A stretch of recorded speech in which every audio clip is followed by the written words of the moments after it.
HalferLand video. Shut up and sit down.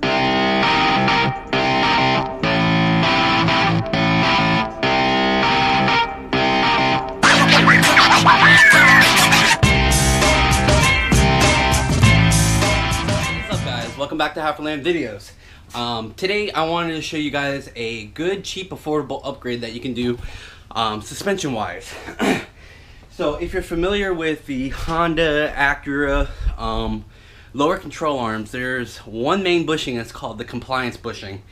First, let me apologize. I still am waiting for my new lens, so there's probably one stupid fuzzy spot right in the middle. Hope you can bear with me until I get my new lens. It's coming from China. I fucked up and ordered from China, so you know how that goes. Could be a month. But anyways, I wanted to show you guys this. It's very straightforward, very easy, but the lower compliance bushing, they are known to go out. So here's the lower control arm. That's the compliance bushing. And you'll find that it gets really soft and wiggly. Let me see if I can show you on the car. This is my second set right here. I don't know if you guys can see how like this one's torn up already. So that's the issue, man. They're really soft and they split. They're just no good. So I'm going to show you guys a quick little upgrade. Let me see here. You can see why they're soft or why they break, because they're not full. You know, they're not fully filled in. They have these little grooves that allow it to flex. Flexing is good, but also bad. So what you want to do, you want to go and pick up 3M window weld or any type of window weld. And on the back, you want to look for the main ingredients. And the window weld, I've looked it up. I don't see it on here right now, but the main ingredient is urethane. Polyurethane bushings. You ever hear of those? All right, so here it is. Window weld, super fast urethane, OEM strength, easy caulking, fast curing. So this is what you want to use. To sum it up, very straightforward. You want to make sure you clean that bushing very, very well. I use brake parts cleaner, and you want to make sure you get in those grooves. Those grooves are going to be the important part. That's where it's really going to adhere, because this top layer, there's not going to be much there. The majority of it is going to be in there, and that's what helps the bushing from rocking back and forth, or all that movement. Basically tightens it up.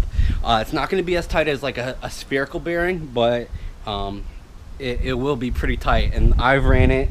The ones on the car now lasted about, I think, 80,000, and the car's been lowered the whole time. It's been 350 horsepower or plus.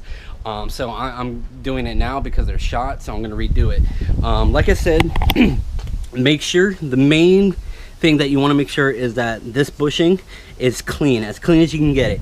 And you'll see, man, these are dirty when you get them, so clean it the best you can.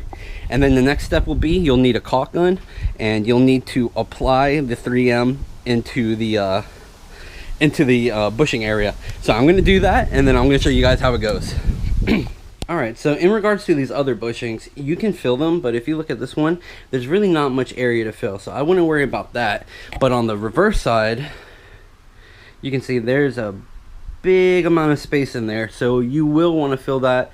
It's really up to you. I found that these are usually pretty stiff. They do pretty well. The ones that usually end up ripping or have any issues would be these compliance bushings. But I go ahead and do this side too, and then this one and that one. This one I would leave alone because there's really no space to fill in. It's basically, you know, full. It's a complete bushing. Where these have a little more space in between the bushings, so you can tighten it up there. So let me break this open and get it in the caulk gun, and then I will show you how to do this. Alright, so you're going to be doing both sides. It's usually good to elevate it somehow so it doesn't touch the paper. It is super windy out today. Got the door open. Very straightforward, guys. Fill the crevices with poly, with the 3M window weld. Very straightforward.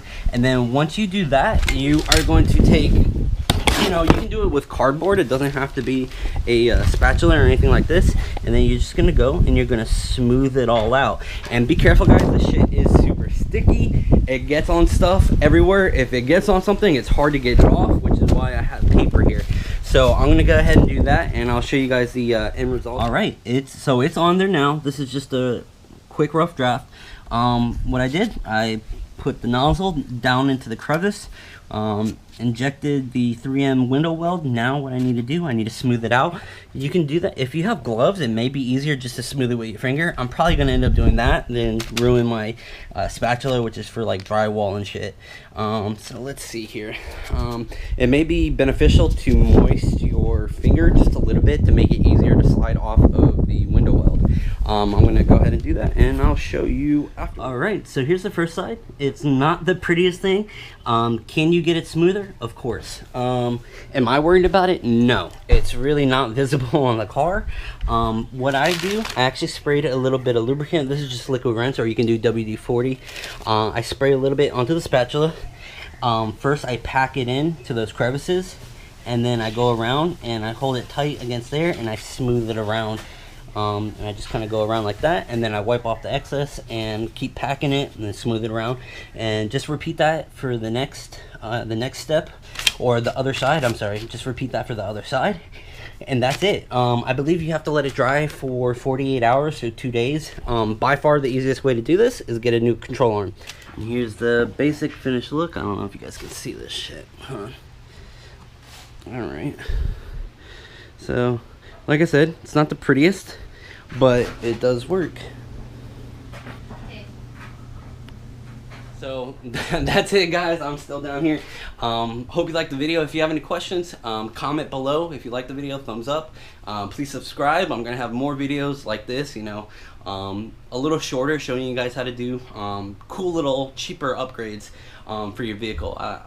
Like I said before, my hopes are to bring the J series into the mainstream, make it affordable, like K series, B, D, all those, because at the moment, man, anybody that makes J series parts, they're all astronomically high, so nobody can really afford it. I want to bring that to the middle class. It's going to be quite a bit, because I'm basically creating my own customer market, you know, my own customer base. So I'm creating my own market because it's really not there at the moment. Is the quality of products going to go down? No. Hopefully they remain the same. It's just, there's just going to be more volume, you know what I mean? So the price goes down. That's getting into the business side, which I'm pretty fluent at. But anyways, guys, I appreciate the support. If you want to go to my Patreon, I'm actually going to set up any donations. I will start Q&As once a month, and anybody that donates can ask me whatever they want, and it'll probably be 30 minutes to an hour Q&A each month. Let me know if you guys are interested in that. And then if you have any other ideas, please comment below, do all that good shit, because the channel is for you guys. So anyways, alright guys, thank you, take care.